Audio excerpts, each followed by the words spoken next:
Hello, everyone. Of course, there's nobody can explain. If you don't know what I'm doing, I do live streams. This is the city for today of day 30 of 2 months syllabus completion challenge. We have officially completed physics practicals. Now we have done, and that can also say that we have completed the full practicals part of our science syllabus. Next up was some experiments like Olympic. There's another one that is your, I don't know the exact name, would be related to heat, that physics practicals, and some from bioprocess. But the thing here is that how to learn these experiments, like not do them directly by watching them directly like with that plus have to do them experiment like you have to do it properly. That's why I'm gonna do it today, attempting it. I'll try my best and tomorrow is our physics practice.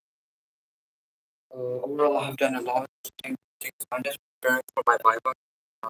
But still a bit more to go for Viva and then everything is alright. So since we have the traditional goals of our own program, we have two simple handles that we're going to go Hoops law and the friction experiment. Those two friction experiments we have for each area. First one, for spectral laws of parallelism, if two vectors are simultaneous, let's say that the two vectors that are acting simultaneously, two vectors are acting simultaneously, that they represent the distance of the parallelogram, both in magnitude and direction. And the resultant vectors of both vectors represent the diagonal. That is the law of vector law of parallelogram law of curvature. Right? That is easy. It's fine. What is the formula, by the way? It is R is under root of p squared plus q squared plus 2 cos theta. That is in terms of magnitude. Did not consider our vector direction here. Even though because we have to like show the direction because it's vector point. That's all right. Okay. Now, plan for our simple. We have cleared our full. Yeah. Yeah. What do you understand by resultant vector? Resultant vector is the combination of the two vectors. Uh, that is, okay, let's suppose there are two vectors that combine to form another vector. The resultant vector is basically a single vector uh, presented or in a form of presented, presented in a combined form. Suppose, let's say, uh, the resulting vector is one type of vector and it represents the combined form of the two vectors. That is the vector addition. That is the vertical. That's a very important thing to have an idea. Also, let us move on for the other one. All right, we're gonna move on. We're gonna go through the three parts, shape that up, and you'll have an idea. Okay, we're gonna have an idea. Is that first of all, what we need to do here, okay, the thing we need to apply here is okay, simple as all right. What is the formula? Formula that is the MVP of this experiment is the formula T is equal to 2 pi into root or under root of L by T. Or if you can say it in square form, that is T squared is equal to 4 pi squared into L by G. Or again, I can say it as G is equal to 4 pi squared L by T squared. And therefore that gives us a value, my mates. 9 point L by T. 4 pi squared, I guess, is somewhere around 9.85. I don't exactly remember it. It's like something 9.85 to 96. It's literally similar to the value of 4 pi square value, the constant. And L by T square depends on how the experiment, what are the values of it you have made the case for that. Alright? Okay. Now let's do this.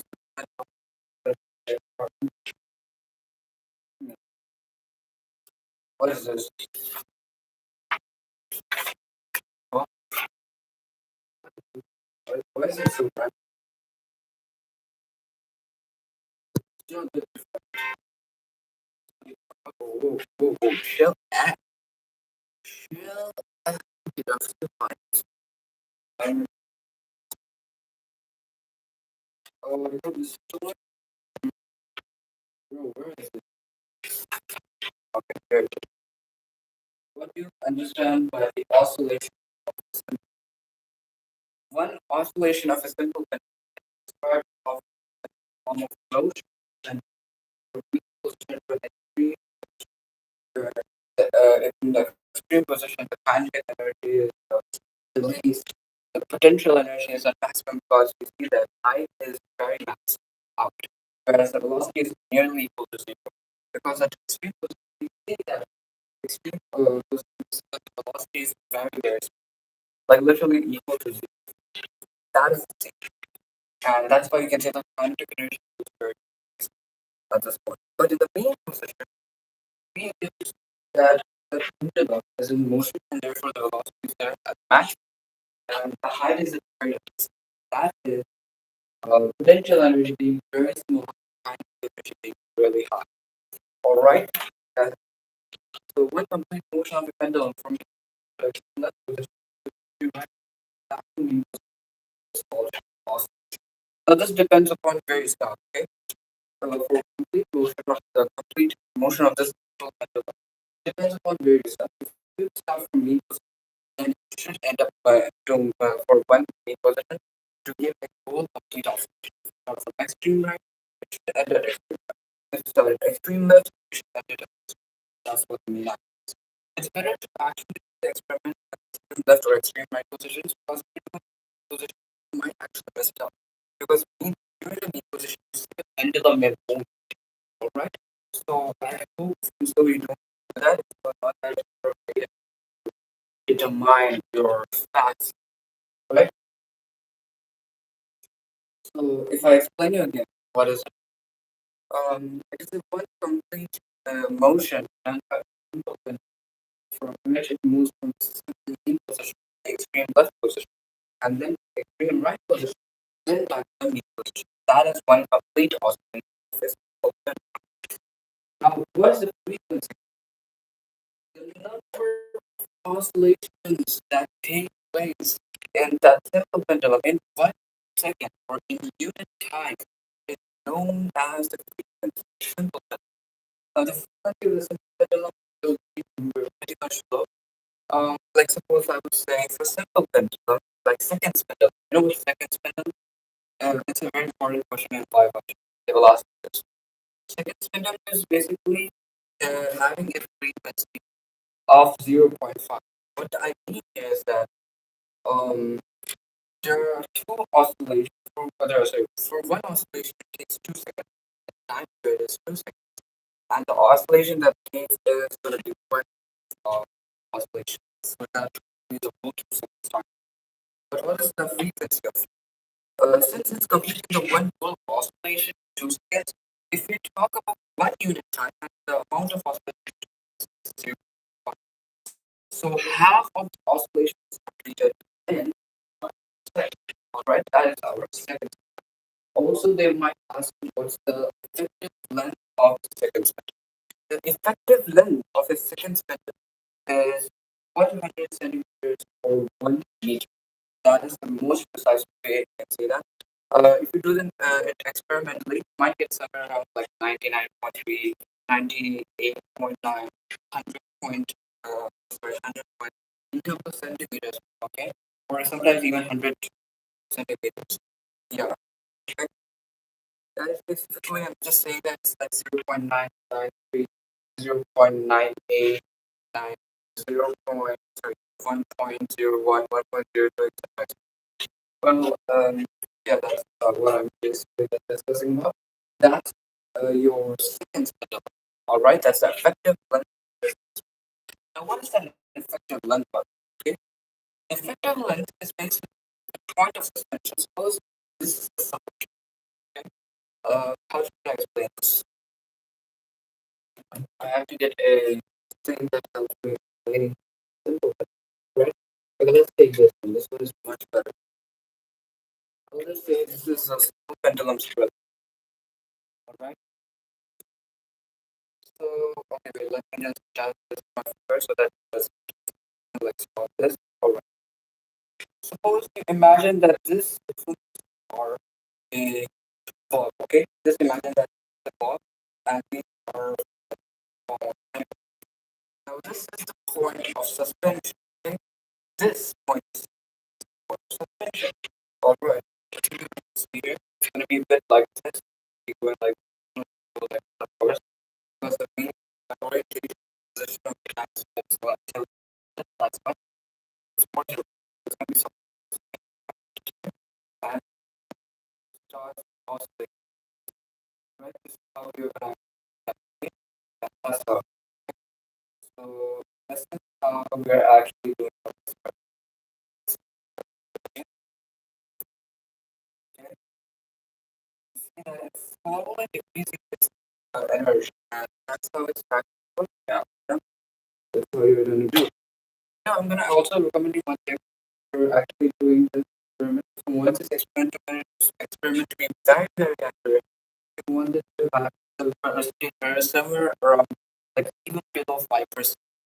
That is which means that it's very accurate. Then I want to recommend you this was show the mean position in the desk itself. Experimental tool right there, and then call the observation. All right. From that itself, you can get the idea. Oh, I will use it from here, and therefore I should get that value that side. All right. That is the main thing. Because the problem is we did not release it in some other place. We actually released it very very. However, why? Because it will affect the time period. That's why it will affect the time period.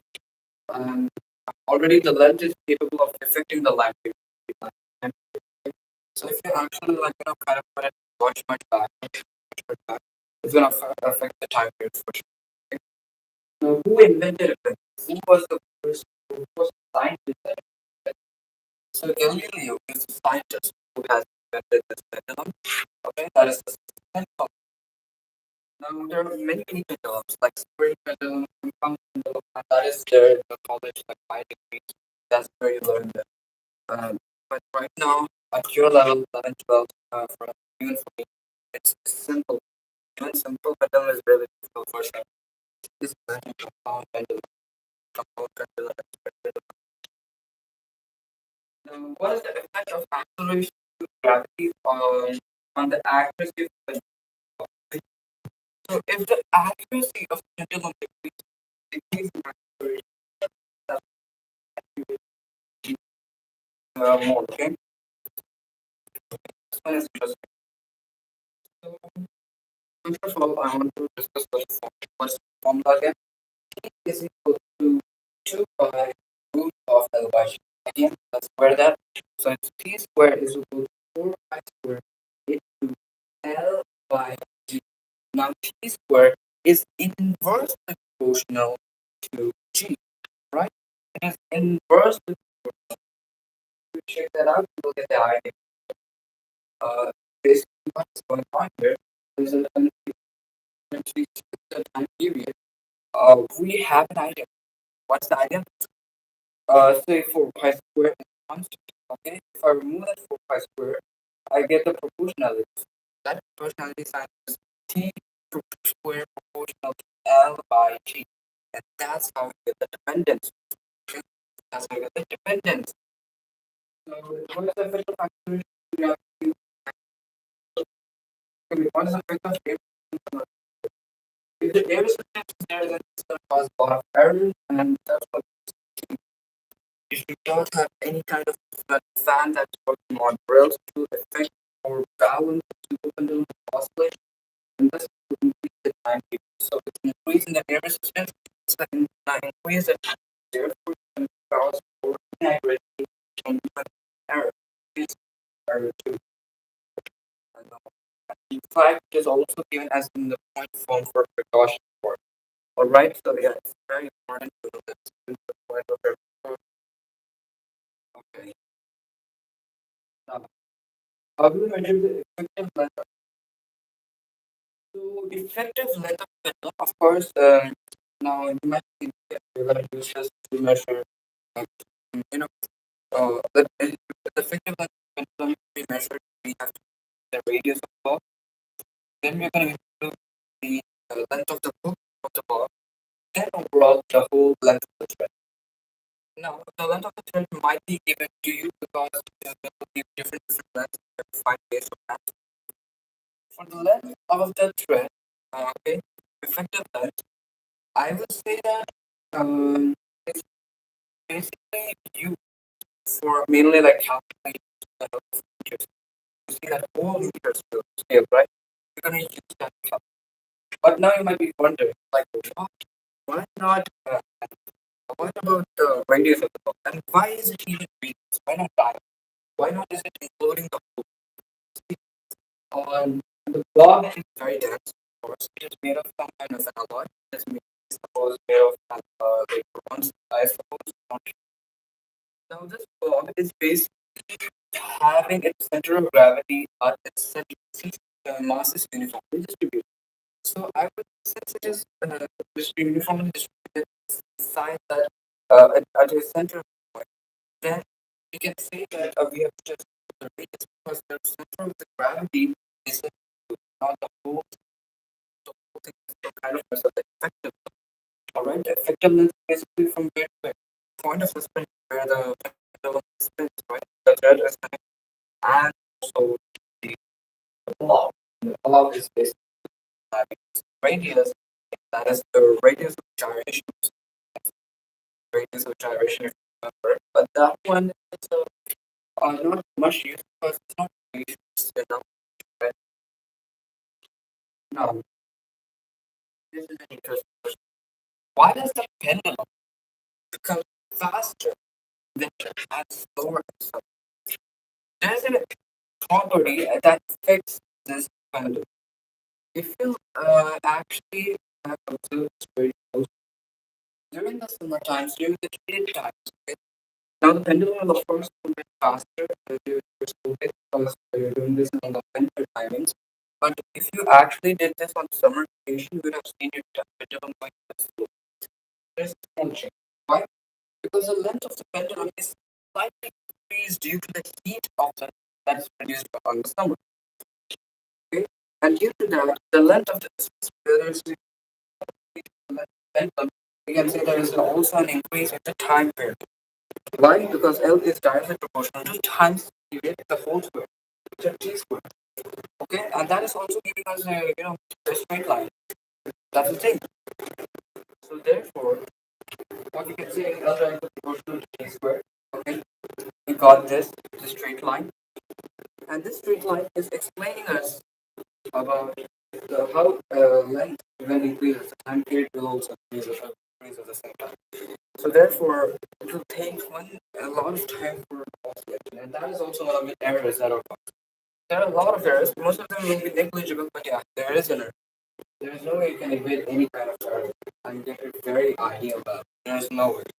You will get an error. Even if you get it perfectly nice, you will still have some small errors. That's it. Okay? Now, let's talk about this. What about inventors? Yeah, what about inventors? We had talked about this in summer. Winter is actually acting a bit opposite.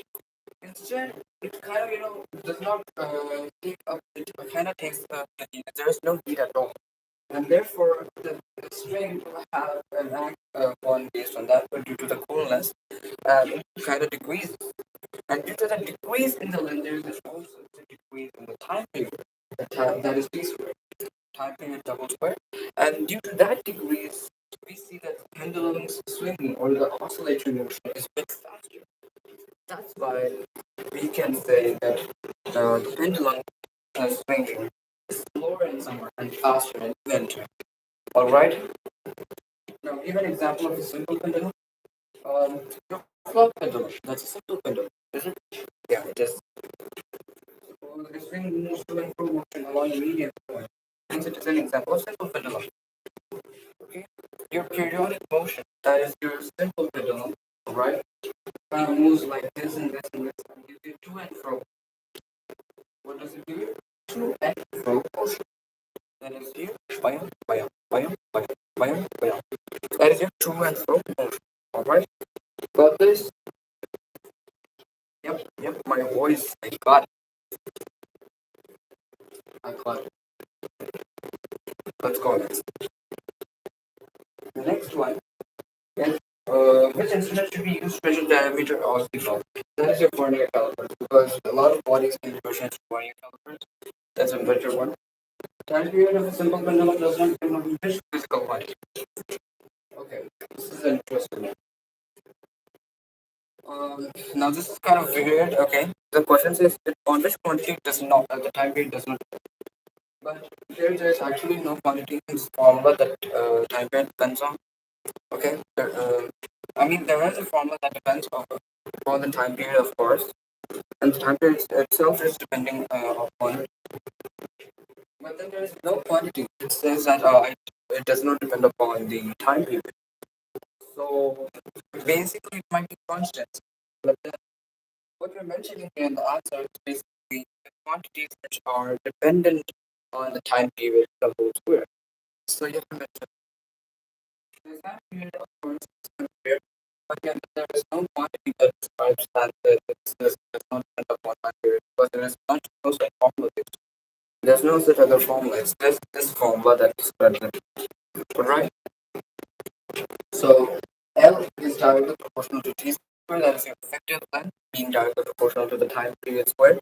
Another one, what we can actually understand through is this based on that. Okay, I'm going to show you. That is your G value. The G value will decrease. The inverse square laws of the it is inversely proportional to the time period squared. That is the main stuff. Push pendulum is not affected with the change in the value. Okay, this one is what if the pendulum is not affected by the value? Okay, this pendulum is not simple pendulum this time. It's not simple. It's known as spring pendulum. This is a different pendulum. It's not a simple pendulum. It's a different method of pendulum that does not even depend upon the value. Okay, it doesn't follow the law or the formula of this piece equal to 2 pi into root of L by G. Alright? Is a graph between LT is right. What do you think, guys? The graph between L and T, are they a straight line? No, no. It is a curved line. Why? Again, if you check out the formula, you will get to know that L is directly proportional to T squared. And once you actually see the graph of L and T squared, you see this straight line right there. But for this graph, L and T, it is actually not giving you a straight line. It's giving you a bit, slightly downward because it's not like, exactly giving that whole straight line. It's going to give you a little bit of small downward curve, okay? And that's how you actually get the idea in this one. Oh, wait, I got this. Oh, yeah, this is kind of, not showing that dependency sign. So it's a curve, okay? I'll remember that. You may even have to draw a graph based on that. That's very easy to draw, so you don't need to worry about that. But yes, the main one, ethics program, that's a really good one because the calculations are very complex. The way you draw the graph is based on that. I remember doing that. One of the craziest moments. Anyways, um, you've completed 4 experiments, Viva. Now it's all be like 3 experiments left.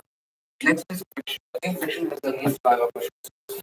I just always see like how many Viva questions are there? Damn, really? No way. Oh, damn.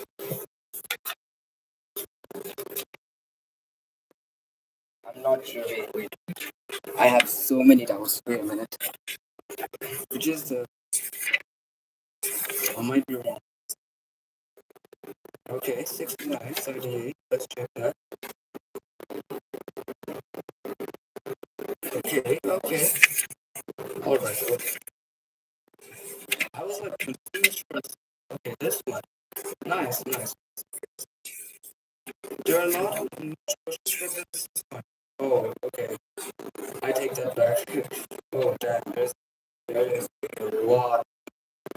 Oh, my bad. I should have taken that back. Dang.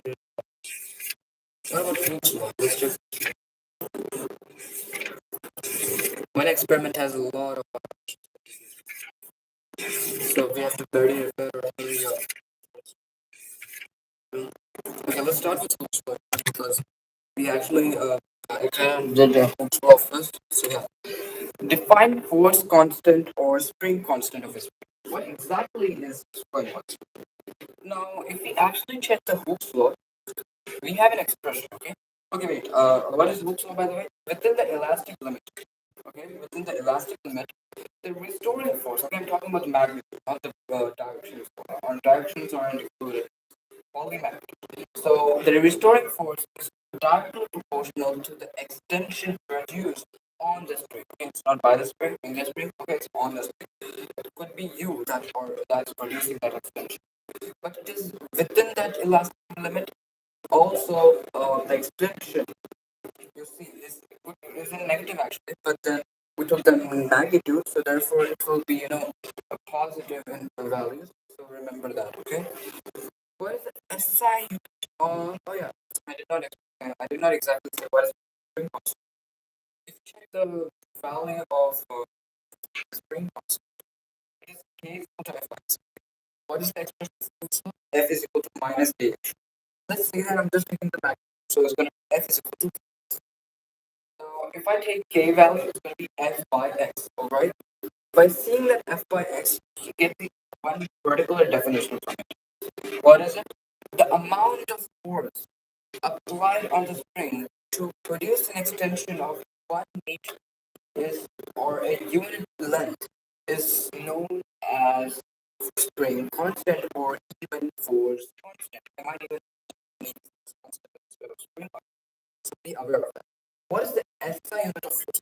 Okay, let's look at the next one. Check the formula in the here. What is it?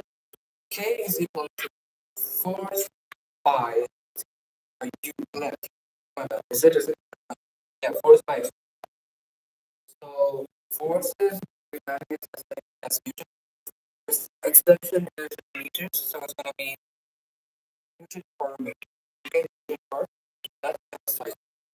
Or it can be Newton per or Newton per meter. So the SI unit of spring constant is Newton per. What is the effective thickness of 5 ounce balloons? Okay, this one. Oh wow, this is now the value of spring constant will increase because I have to put a lot of force to even produce that unit. What? See, the thickness of the spring is increasing the material of that, and by doing that, you have to apply even more force to get at least that unit length extension. All right, just imagine the more that spring is basically an elastic function. It's like helical spring because they are helical, of course. Most of these are helical in structures. Helical meaning that they are cylindrical. Okay, helical is basically a cylindrical structure. That's what like your DNAs are kind of arranged in cylindrical, right?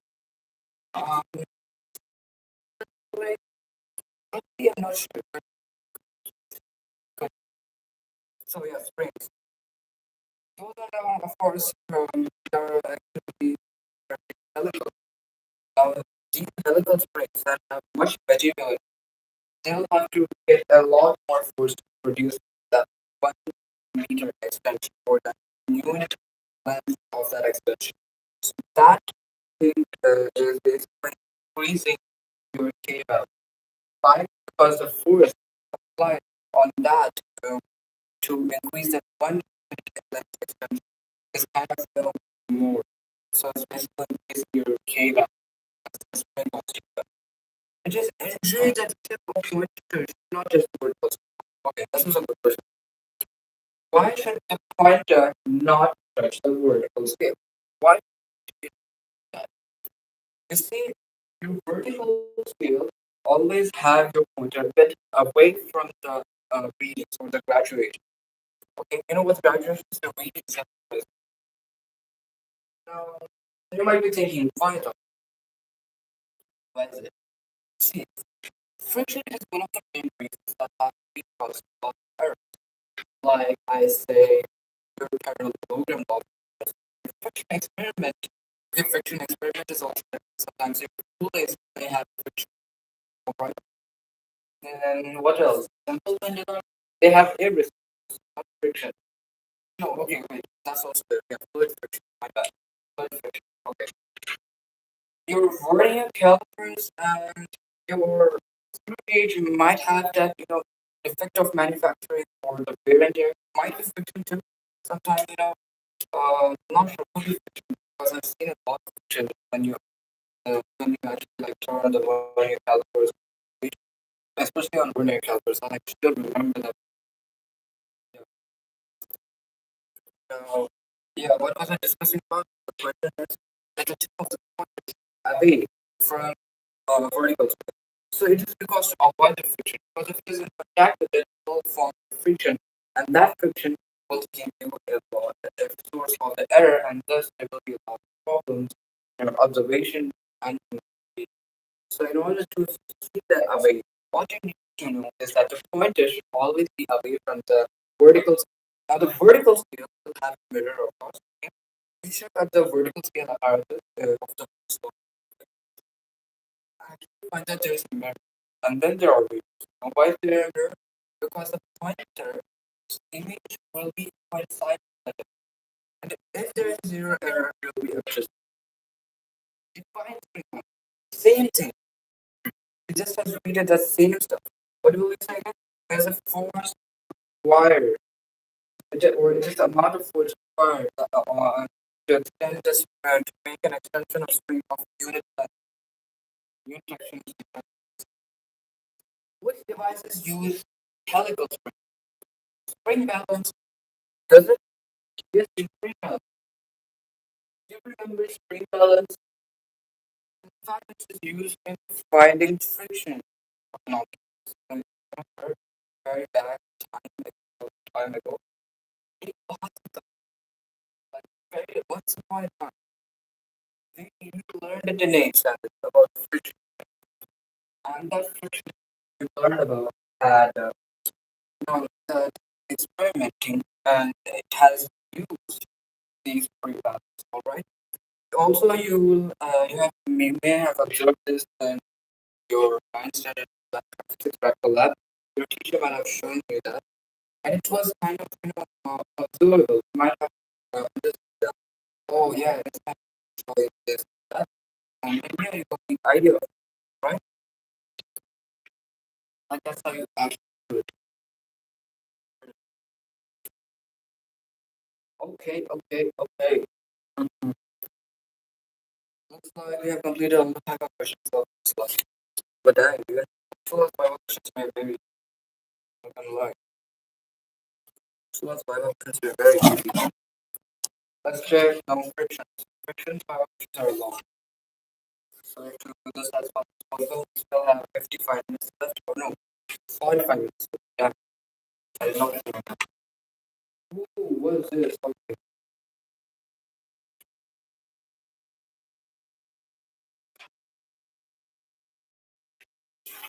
what is this?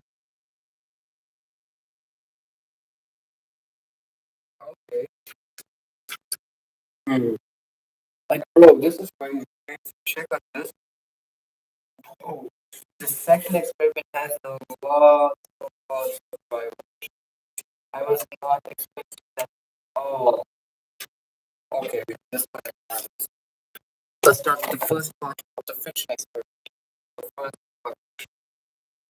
How will we define the coefficient of friction? Again, we're going to use a formula just like we did this. Oops, what is the formula for frictional force? If you know, we have a long, long back time we did 9/11 that laws of motion, studied about friction, of course, and that friction, we got to know one relation.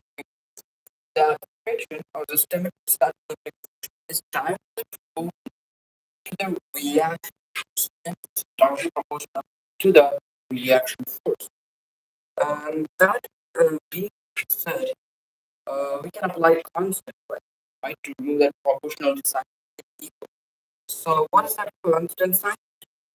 That constant sign is known as the coefficient of limiting static friction. Coefficient of static friction. Frictions are of how many types?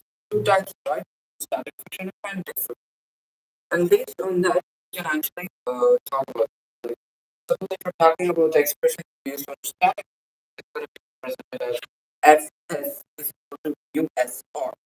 And if I talk about kinetic friction, it's going to be Sk is equal to Kr.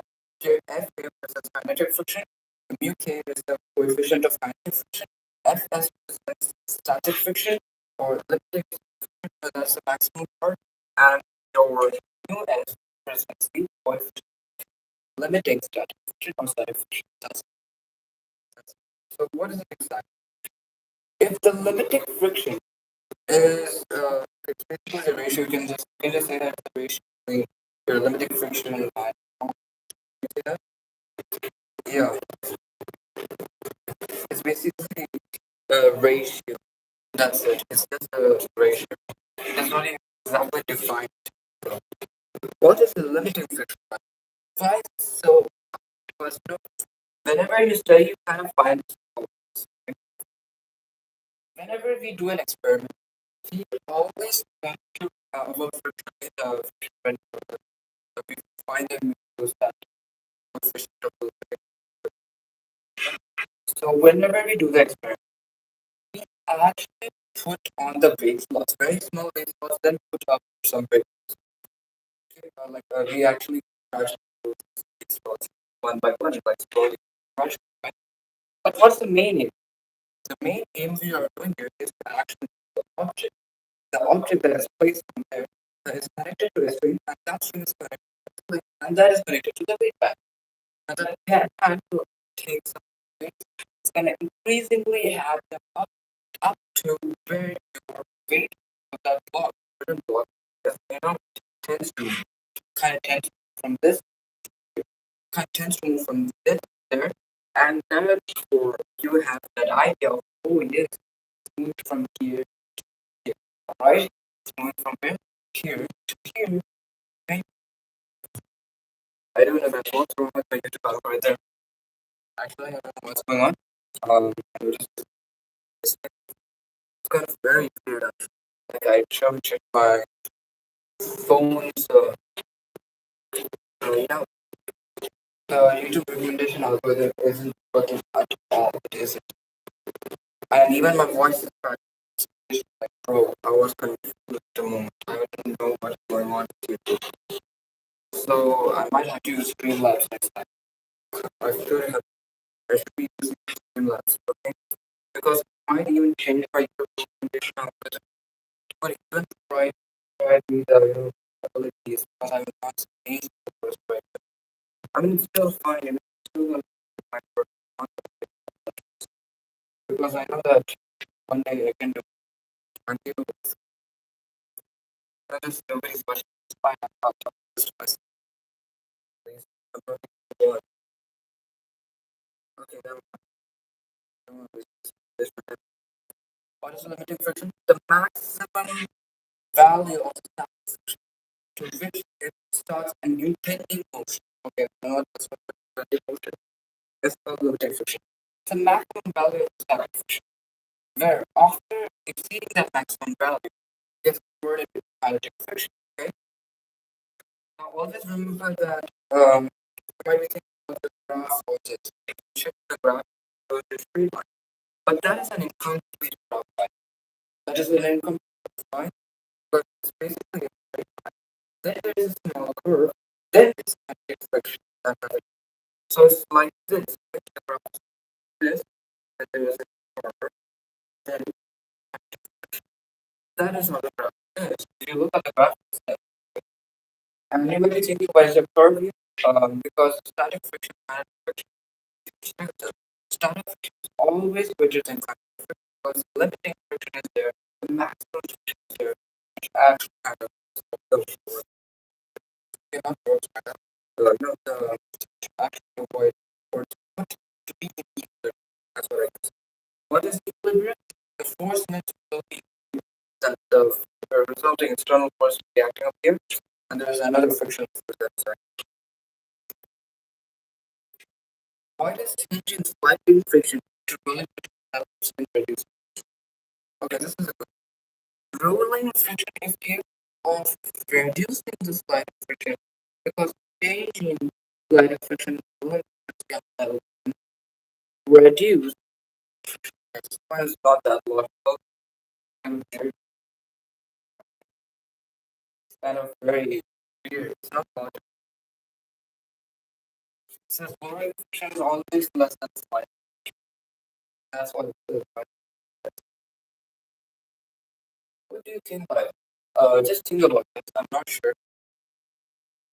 Did you observe one thing like whenever you do a rolling or a rotation, you might have observed that the wheel or the circular object when it is at the ground is having very less area that the horizontal. That might be one of the reasons. It means that there's a lot of less ground left.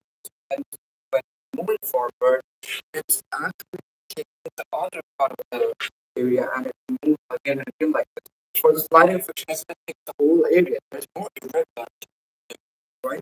What do you think about it? If you get really big one, kind of goes down. Okay, you might get this, you might have that get that. And in fact, it's depending or the what is the bending motion? It's basically a motion that tends to move. The actual motion does not take place. That's what it's bending. There is the physics specified. Alright. Streamlining a body helps in reducing time. Okay. Well, this one is good. Okay, I have no idea. This fraction says that there is a fraction fluid as well as fraction. Alright. Okay, streamlining a body and reducing which type? If you look at the friction, it can act as a necessary force. It's not only good, it's also evil. So, in order to reduce that, we need absence, right? So, let's I'm kind of tired. I really want to do this properly. Case for now, sit down and let me study this. Now, other than other methods like applying lubricants and ball bearings, other method is streamline. You're basically designing a shape for that body, and in such a way that it reduces that. Like example is traction. Traction is given here, I guess. Okay, that is the friction used. So, like liquids and gases, so airplanes. What about their wings? The airplane wings are shaped in such a way to like reduce that, that fluid friction. This actually nowhere else could have been much worse. The wave will not have obeyed the laws of aerodynamics. Right? You know what's aerodynamics? That branch of physics that we will learn like go through biology. The aerodynamics is very interesting. Whenever you do an air, I don't think that is that was a good and therefore we learn about aerodynamics.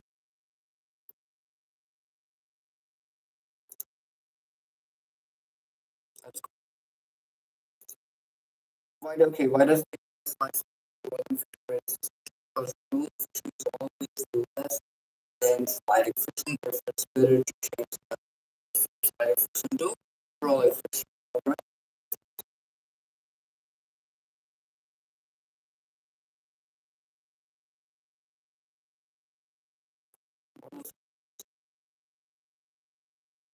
Lubricate oils and lubricants help in the right? Yes, it's because lubricating oils will actually provide much smoother and will reduce irregularities. Right?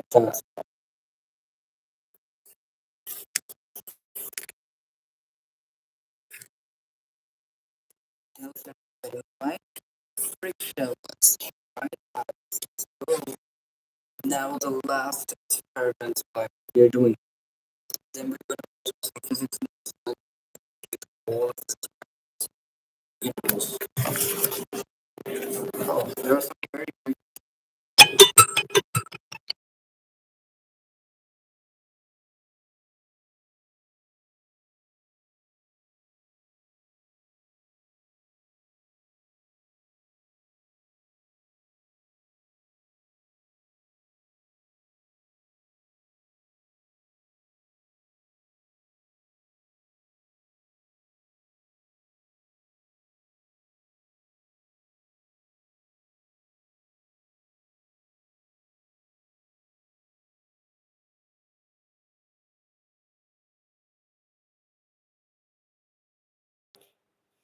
Dang, dude. Sorry, my bad, guys. There was a call that literally gave me a whole good jump scare right there. Dang, dude, stop giving me these kinds of jump scare. I don't know why my mother calls like me at this kind of time. You know what's the time right now? It's like 11:27 right now. So it's 11:30 p.m. It's gonna be 12 a.m. soon. Man, like, don't call me like that. It literally freaked me out. Damn. Okay, most of these questions are very theoretical, so yes, we can do this. When two surfaces are in contact, the contact between them opposes the motion of one surface over the another, and that is called friction or limiting friction. When a body is rolling over another body or a surface, then friction opposing the rolling motion is called a rolling friction. Oh, dang, this is gonna take a lot of time. There's a lot. Man, this experiment, I thought this experiment will have the least number of Viva questions. Turns out it is having the most number of Viva questions. Dang. The friction which arises just at the start of the motion is known as static friction, and the dynamic friction or kinetic friction. When two surfaces are in relative motion, the friction is called dynamic friction. And also, these definitions are really different from what we have learned. Friction between liquid layers is much smaller than that of the solid surfaces. Okay. What of type of friction is created by ball bearings? Rolling friction. Is there some significance of larger breakdowns? Hmm.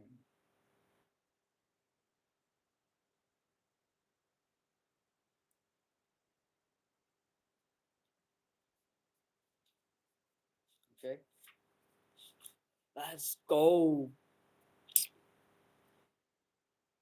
You're doing it.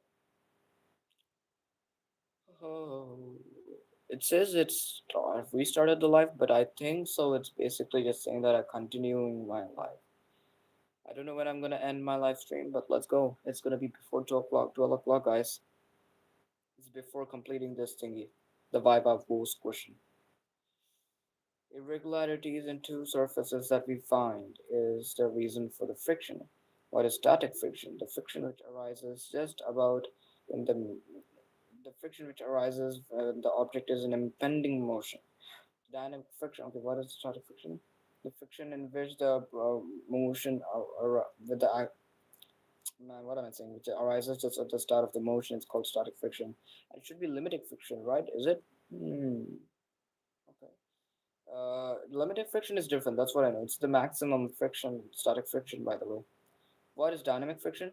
When two surfaces are in contact with each other, such that the friction between them is a relative motion, such are in relative motion, and the friction opposing it, opposing the relative motion, is known as the kinetic friction.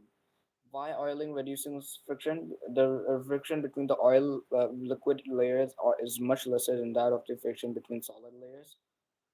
What type of friction is created by ball bearings? So yeah, this one friction is basically created by the ball bearings because we can say that the ball bearings are capable of converting this slight friction into rolling friction. Is there some significance of larger breakdowns? Terms? As friction does not depend on area of surfaces in contact, so size of breakdowns has no significance. Oh yeah, actually, kind of that's true. What is the effect of angle of inclination on gravitational pull? The gravitational pull varies directly as a sign of angle of inclination. Okay. That is angle of inclination is basically angle of repose, and that angle of repose is basically giving us the height and the the right angle triangle, the height between the inclination, the line of inclination and the horizontal, and that distance or the perpendicular distance between them is the height. And then the hypotenuse is just basically the line of inclination that we see. All right. Is there? Oh,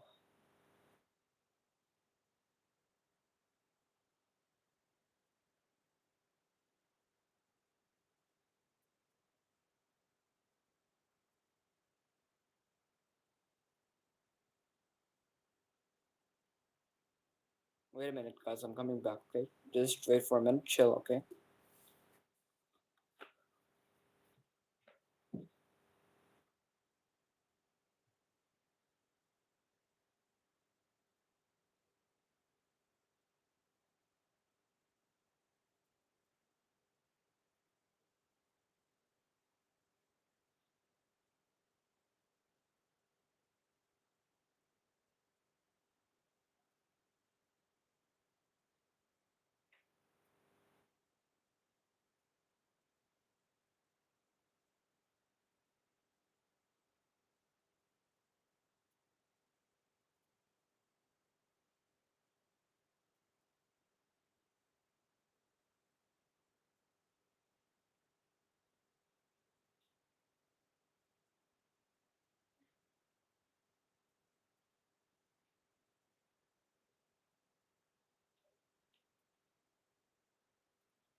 All right, guys. It's time to wind up. Maybe I feel like it's gonna be really that time, but I gotta wind this up.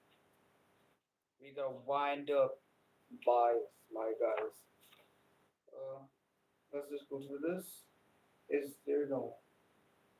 The gravitational pull varies directly on the sine of angle of inclination. This is interesting. Sine theta. Okay. Gravitational pull. It kind of varies directly. Okay. What is indicated by the minimum weight and band so that the wooden block. Okay, wait. Let me just shift this. What is indicated by the minimum weight and band so that the wooden block starts moving on the table? The minimum force required to bring an object in motion signifies the static friction. This force is given by the minimum required weight on the pan. Okay, so these questions might be asked. Wow, these questions are really great. When two surfaces are in contact, the contact between these two surfaces such that it opposes the motion is known as friction. What is rolling friction? When the body is rolling over and the friction opposes this rolling motion is known as rolling friction. Wow.